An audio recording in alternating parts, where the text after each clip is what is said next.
She walked into Chen Technologies' conference room like she was lost. The air chilled when she stepped in. No designer blazer, no power heels, no statement jewelry, just a quiet woman in basic flats, glasses perched on her nose, clutching a worn portfolio to her chest. The HR director arched a perfectly threaded eyebrow. "Can I help you find your way out?" A young executive with a Rolex chuckled. "I think the custodial interviews are downstairs." But Liz Chen stood there, unblinking. They didn't know the truth. They didn't know that she owned every inch of this building. Chen Technologies stood like a glass fortress in downtown Seattle, 42 floors of architectural intimidation. The 30th floor conference room was the beating heart of power, floor-to-ceiling windows framing the Space Needle, marble table gleaming under recessed lighting, screens displaying real-time data from global markets. Liz stepped in quietly, 25 with delicate features, her black hair pulled back in a practical bun, amber eyes sharp behind simple frames. She wore a department store blazer over a plain blouse, carrying a portfolio held together with duct tape on one corner. Beneath that unassuming package was a mind that had coded her first program at 8 and built an empire by 23. But they didn't see that. They saw a nobody in cheap clothes. The panel sat like royalty, 4 of them, suits tailored within an inch of their lives, expressions cold as their metal watches. Victoria Reed, HR director, tapped French manicured nails against her tablet. James Wilson, operations head, slouched with practiced indifference. Melissa Park, finance director, peered over designer frames with thinly veiled contempt. Derek Chang, marketing executive, scrolled through his phone, not bothering to look up. The candidates had been whittled down to 2, Liz and Derek's college roommate. Their eyes said the competition was over before it began. Liz handed Victoria her resume, clean white paper, simple font, no embellishments, just her name and achievements. Victoria took it with 2 fingers and slid it aside without a glance. "So," James leaned forward, not bothering to open her file. "Why should we even pretend you belong at Chen Technologies? Your degree is from where exactly?" "MIT," Liz answered calmly. "I specialized in quantum computing and artificial intelligence. My thesis on neuromorphic systems was published in—" "MIT?" Derek cut in with a laugh. "Maybe Mediocre Institute of Technology? This isn't a charity case, Reed." Victoria smirked. "I've toured MIT. They dress better." "My credentials are solid," Liz continued, voice steady. "I've developed 3 patented algorithms that increased efficiency by 200% for companies I've consulted with. I believe I can do the same here." Melissa pushed her glasses up her nose. "Sweetie, this is a VP position. We need experienced leaders, not some coder who stumbled into the wrong building." "If you'd look at my portfolio—" "I've seen enough," James interrupted, picking up her resume between 2 fingers like it was contaminated. He crumpled it, the paper crinkling loudly in the silent room, and tossed it into the trash. "No relevant experience, questionable education, wrong. Everything." "Did you Uber here?" Derek asked. "Because you might want to call another one, like, now." Victoria didn't hide her smile. She grabbed a red marker and scrawled across Liz's portfolio. "Rejected." The ink bled through several pages. "There, filed properly," she said, sliding it back. Liz picked it up, the red letters stark against her fingers. But she didn't flinch, didn't break, just looked at them with those quiet amber eyes. The room felt it. Her calm was unsettling, so they pushed harder. "Let's give her a chance," Derek said suddenly, his grin sharp as a knife. "A little test, since you claim to be such a genius." He motioned to Melissa, who slid a tablet across the glossy table. "Design a full security protocol for quantum encryption, right now, 10 minutes. James tapped his watch. "Prove you're not wasting our oxygen." Liz nodded once, fingers moving across the screen with quiet confidence. Her eyes never left the display, code flowing like water. Victoria yawned dramatically. Derek texted someone, chuckling. James drummed impatient fingers. No one watched her work. 9 minutes later, Liz passed the tablet back. "Done." James glanced at it for 3 seconds, then burst out laughing. "This is garbage. Kindergarten-level work." He turned the tablet to show the others, who joined in the mockery without reading a line. "Did you learn coding from YouTube tutorials?" Melissa asked, voice dripping with disdain. Derek grabbed the tablet and deliberately dropped it. The screen cracked against the marble floor, spider-webbing across Liz's work. Oops, he said flatly. Guess we'll never know if it was any good. Victoria stood, walking to the credenza for coffee. Anyone else need a refill while our guest prepares to leave? As she returned, she stumbled, splashing hot coffee across Liz's blouse and portfolio. Oh my goodness, she gasped with theatrical insincerity. How clumsy of me. The brown liquid seeped through white cotton, staining both fabric and paper. Liz wiped at it with a napkin, but remained seated. That's designer coffee, James smirked. Probably the most expensive thing on you right now. Liz dabbed at her blouse, still silent. The coffee burned, but she didn't wince. Say something, Derek snapped, unnerved by her composure. Are you simple or just stubborn? She finally looked up, meeting his eyes. I'm still waiting for a legitimate question about my qualifications. Her quiet dignity made their cruelty look small. They didn't like that. Not one bit. That's it. Victoria's smile vanished. Security, please. James snatched the intercom. We need an escort. 30th floor, main conference room, immediately. What exactly am I being escorted for? Liz asked, still impossibly calm. Trespassing, Derek spat. Fraudulent representation. Wasting company time. You invited me to this interview. We invited a qualified candidate, Melissa countered. Not whatever you are. 2 security guards appeared within minutes, broad-shouldered men in black suits with earpieces. Ma'am, you need to come with us, the first one said, gripping Liz's arm firmly. Hold on. Liz tried to gather her coffee-stained portfolio. My work? James swept the papers off the table. What work? Scribbles and delusions? The pages scattered across the polished floor. Derek deliberately stepped on several sheets, grinding his Italian leather sole against her equations. Maybe the mailroom has an opening, Victoria called as the guards pulled Liz toward the door, although they probably have standards too. The second guard took Liz's portfolio and tossed it into the recycling bin by the door. Company property now. The elevator ride was 18 floors of silence. In the gleaming lobby, startled employees watched as the small woman in coffee-stained clothes was marched across marble floors. Don't come back, one guard warned as they reached the revolving doors. We're flagging you in the system.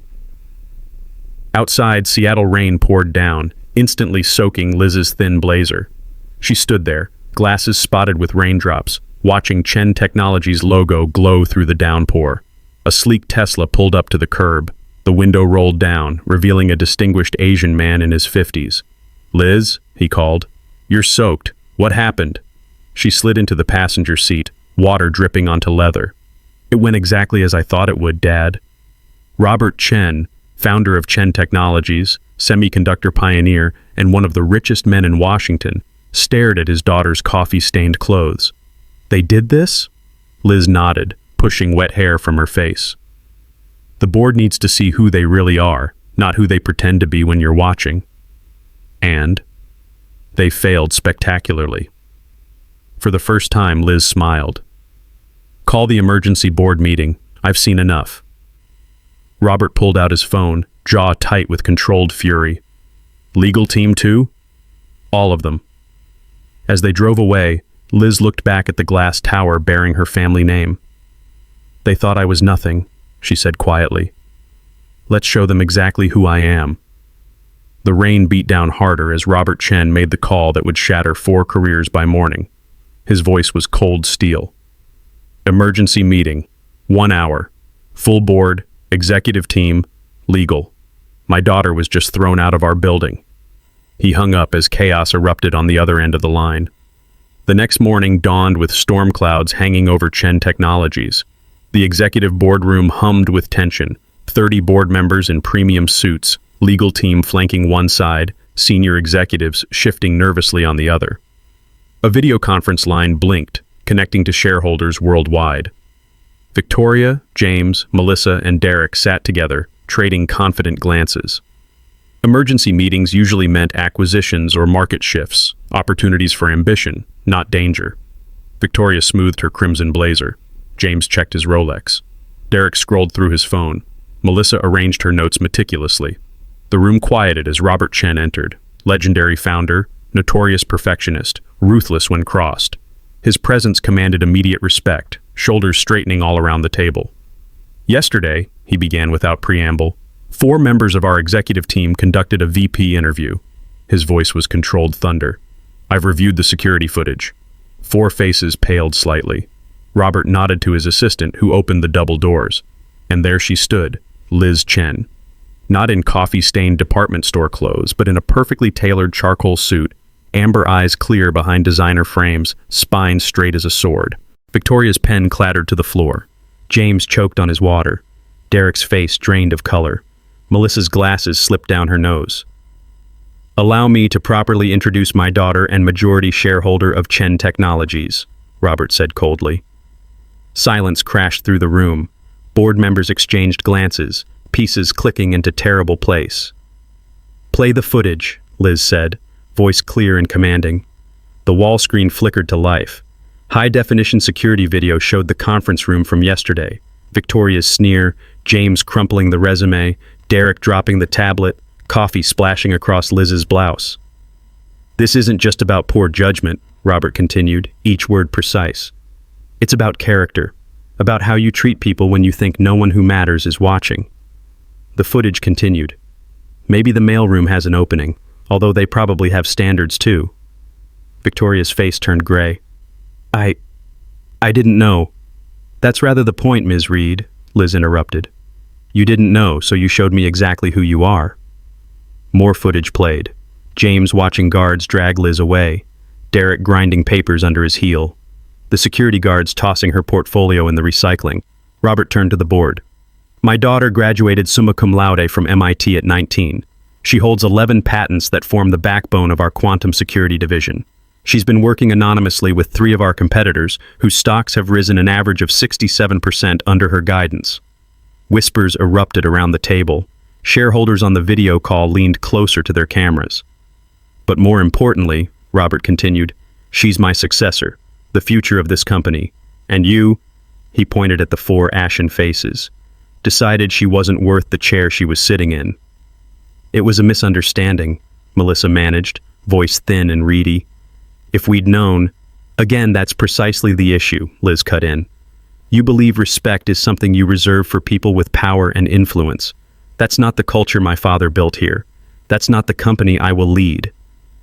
Derek attempted damage control. We were testing her resilience. Corporate environments are tough. Cruelty isn't strength, Robert snapped. It's weakness masquerading as power.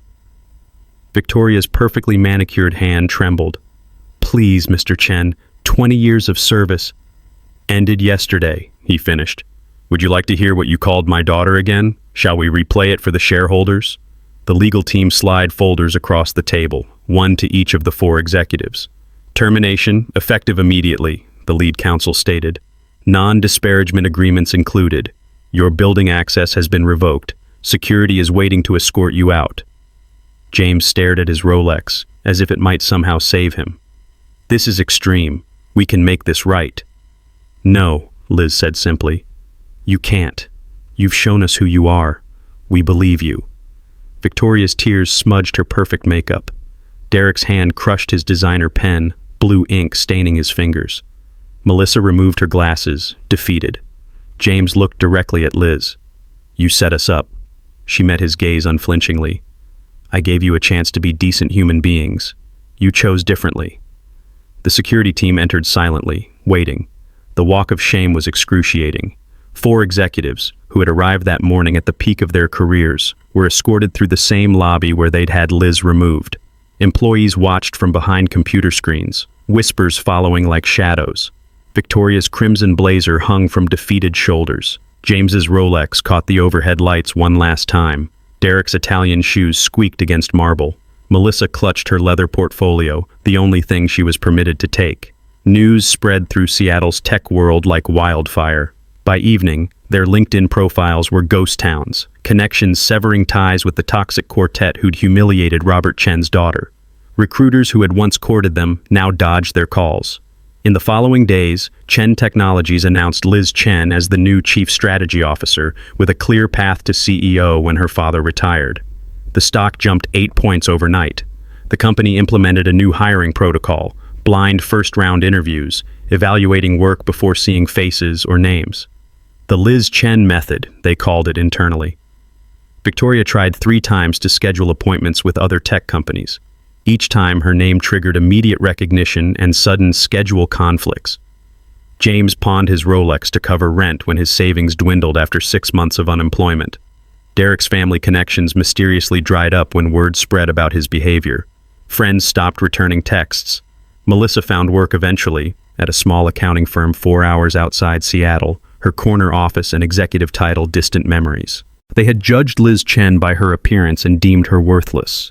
The market had judged them by their character and found them bankrupt. 1 year later, a light rain fell on downtown Seattle. A woman hurried along the sidewalk, umbrella clutched against the wind, past a coffee shop where a familiar face sat alone. Victoria Reed's crimson blazer was gone, replaced by a faded cardigan. Her perfect manicure had given way to practical, unpolished nails. She nursed an Americano, stretching it out to justify her seat by the window. The bell chimed as someone entered. Victoria glanced up, then froze. Liz Chen, now officially CEO of Chen Technologies following her father's retirement, stood at the counter. The baristas greeted her by name, not with the fawning reserved for power, but with the warmth given to regulars who remember birthdays and ask about families. Victoria shrank in her seat, hoping to remain invisible. But as Liz turned with her drink, their eyes met. A moment hung between them, heavy with memory. Victoria waited for the cutting remark, the public humiliation she deserved. It didn't come. Instead, Liz walked over and placed a business card on the table. "My assistant is hiring, entry-level position." Her voice was neither warm nor cold. "The interview is Thursday at 2 p.m. Don't be late." She turned to leave, then paused. "Everyone deserves a second chance, Victoria, even you, but you'll start from the bottom, just like everyone else." Before Victoria could respond, Liz was gone, the bell chiming her exit. Victoria picked up the card, fingers trembling slightly. The position would pay a fraction of her former salary. The title carried no prestige. It was humbling in every sense. It was also the first opportunity she'd had in a year. Outside, Liz Chen walked through the rain toward the glass tower bearing her name. She didn't need revenge. Justice was teaching someone how to be better than they were yesterday. That was the real power.